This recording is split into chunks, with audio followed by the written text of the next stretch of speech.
안녕하십니까. 한국교회법학회 학회장 서은조 교수입니다. Q&A를 푸는 종교인 과세 두 번째 강의를 시작하겠습니다. 이제부터 본격적으로 이제 Q&A로 들어갑니다. 제가 질문 한번 읽어보겠습니다. 하나님께 바쳐진 헌금에서 나오는 목회자의 소득을 국가에서 세금으로 걷어간다는 것 자체가 종교의 자유 내지는 종교분리 원칙의 침해가 아닙니까? 또 많은 목회자들이 이런 의문을 가지고 계십니다.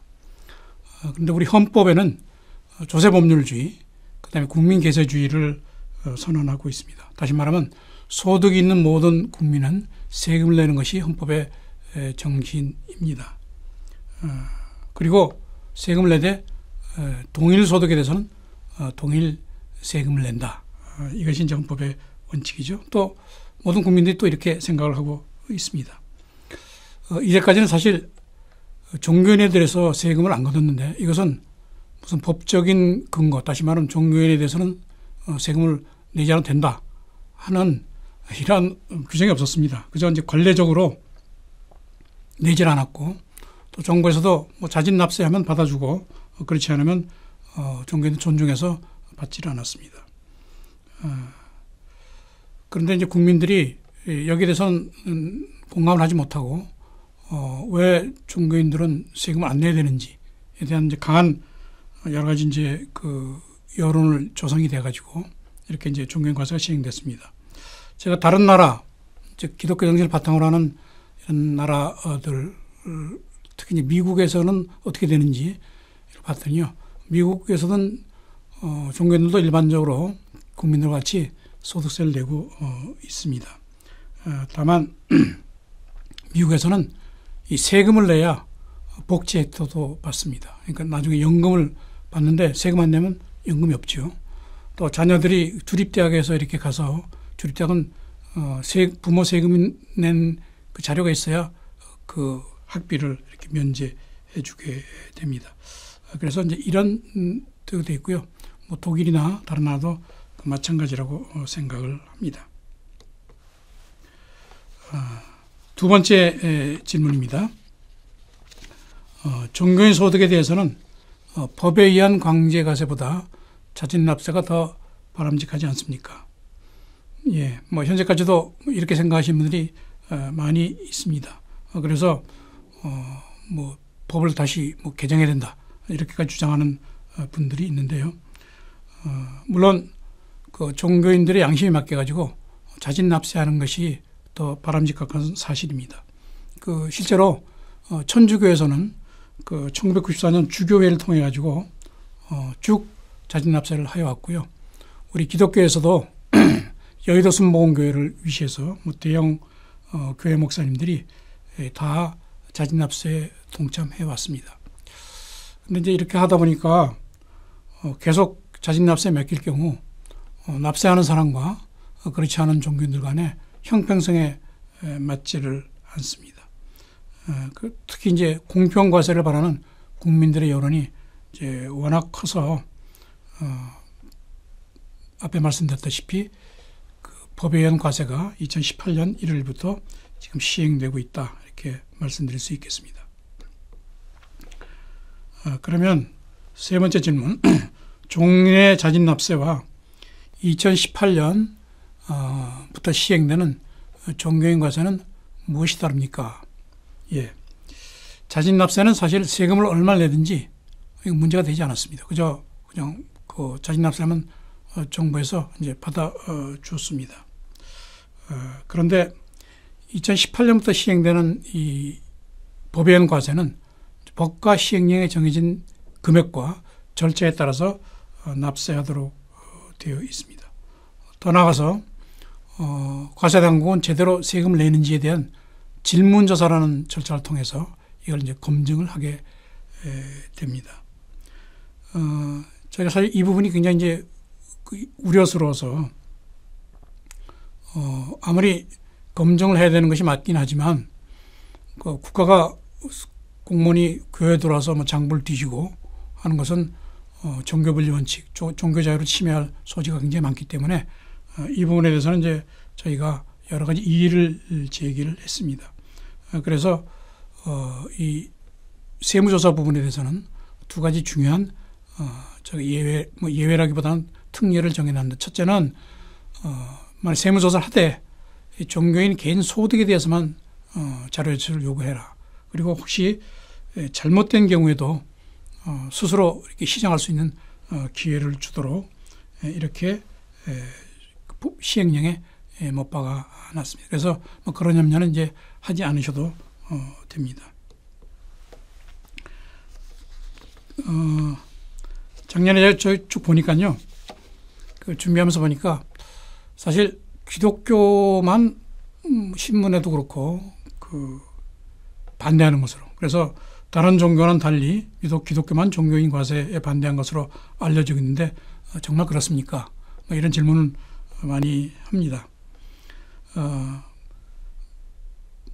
뭐 결론적으로 말씀드리면 기독교가 종교인 과세에 반대한다 하는 것은 일부 언론이 오도하는 것이고요. 이미 법과 시행령이 제정됐기 때문에 목회자들도 법에 의한 정당한 세금을 내야 된다 하는 데 대해서는 많은 분들이 동감을 합니다. 다만 그것이 뭐 자진납세 방법이냐 아니면 법에 의한 과세냐 하는 차이가 있을 뿐입니다. 우리 성경에도 로마서 같은 데 보면 국가에 바칠 것은 바치고 순복할 것은 순복해라. 그래서 법이 뭐 제정되기 전까지는 여러 논의가 있을 수 있겠지만 법이 제정되고 시행되는 마당에서는 우리 기독교 종교인들도 법에 의한 과세는 우리가 순응하겠다 하는 뭐 태도가 중요하겠죠. 다만 이제 세금을 수단으로 해서 국가가 종교를 간섭하는 이런 것에 대해서는 저희가 여러 가지 대책을 마련하고 또 끊임없이 이제 이의를 제기해야 될 것으로 알고 있습니다. 다음번 질문. 자, 종교인 과세와 종교 과세는 다른 것입니까? 예. 사실 정부에서 처음에 입안했던 것은 종교 과세 내지는 종교 활동 과세였습니다. 그렇게 되면 사실 종교 분리나 종교 자유는 물 건너가죠.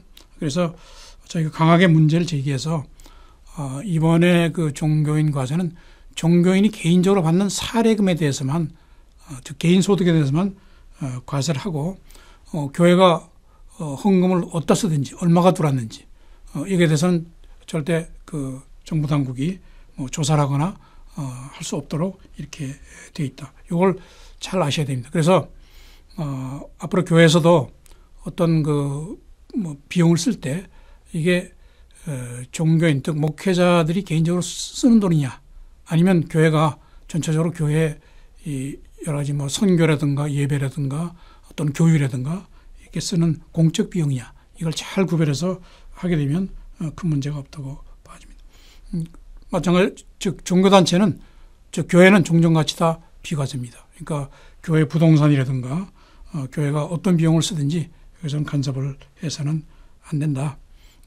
다만 이제까지는 사실 우리 개신교에서는 목회자들이 교회에서 영향력 또는 그분들의 영적 지도력이 워낙 컸기 때문에 뭐 일부 그 목회자들이 쓰시는 돈이 이게 어떤 비용이냐 하는 것이 이제 좀 구분이 잘 되지 않았습니다. 그러나 이제부터는 교회 공적 회계와 그 다음에 그 목회자의 개인 사례비는 반드시 구분해서 관리하고 기장하고 이렇게 되면 큰 문제는 없다고 봐집니다.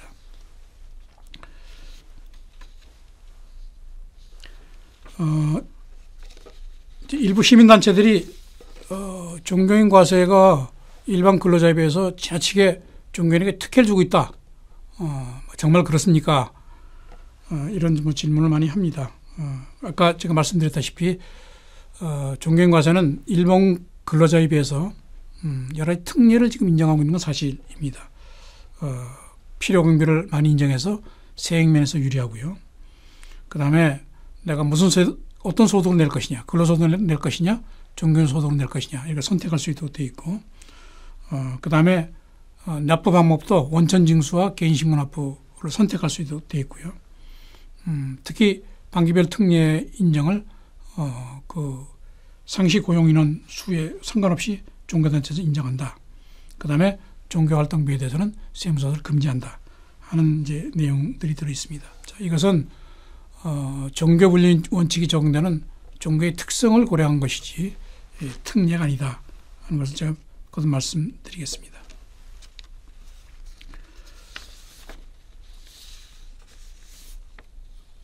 자, 소득세법상 종교인의 소득을 기타 소득의 하나로 포함시킨 이유는 무엇입니까? 아까 제가 그 소득세의 여러 그 소득의 유형을 말씀드렸는데요. 우리 종교인들이 관련되는 부분은 크게 세 가지입니다. 즉 근로소득과 종교인 소득, 그 다음에 퇴직소득이죠. 근데 소득세법은 소득을 구분할 때 소득이 계속적이고 반복적으로 발생하거나 또는 사업 조직을 갖추고 있는 경우에는 이걸 이제 근로소득 또는 사업소득으로 이렇게 간주를 합니다. 예를 들면 제가 이제 대학 교수인데요. 학교에서 받는 연봉이 있죠. 이거는 고정적으로 정기적으로 받기 때문에 이거는 근로소득입니다. 근데 저는 바깥에 나가서 뭐 강연도 하고 책도 쓰고 해서 이제 그 인세라든 강연을 받는데 이거는 기타 소득입니다. 그래서 기타 소득의 특징은 이게 뭐 계속적이거나 반복적으로 되는 것이 아니고 뭐 일시적으로 있다가 없고 그런데 이제 사실 종교인 경우에도 목회자들이 자기 교회에서 받는 이런 사리비가 있고 또 바깥에 나가서 부흥회 인도에서 받는 이런 게 있어서 원래는 이거를 근로소득, 기타소득 나눠야 되는데 말씀드렸다시피 근로소득을 할 경우에는 목회자들이 우리는 근로자가 아니다. 영적 지도자인데 왜 근로자냐. 이런 반발 때문에 어떻게 보면 좀 체계는 안 맞지만 이 종교인 소득을 좀 더 기타 소득의 하나로서 포함시킨 것이다 하는 것을 말씀드리겠습니다. 자, 마지막으로 과세 대상이 되는 종교인 소득은 무엇을 말하는 것입니까? 법에는 이렇게 딱 정해져 있습니다.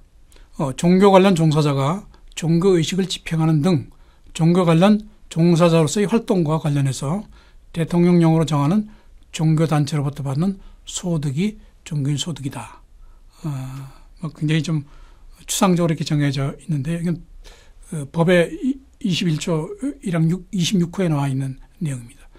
그래서 이 내용을 잘 아시려면 우선 종교인이 누구냐, 그다음에 종교단체가 어떤 것이냐, 그다음에 종교 활동이라는 게 뭐냐, 또 소득이 뭐냐 하는 것을 이제 알아야 되는데 예를 들면 우리 목회자들도 은행에 이제 예금을 하고 이자를 받지 않습니까?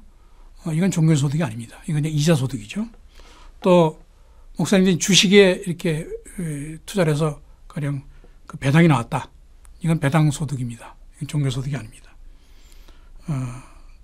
또 혹시라도 그 자비량 그 목회를 하시는 분들은 자기가 이제 일을 하면서 또는 사업을 하면서 거기서 얻은 돈으로 이제 이렇게 목회를 하는데 이런 경우에는 다른 그런 소득은 다 종교인 소득이 아닙니다. 종교인 소득은 반드시 종교 단체로부터 종교 활동과 관련해서 받는 소득이다. 이렇게 말씀드리겠습니다. 이상으로 첫 번째 강의를 마치도록 하겠습니다.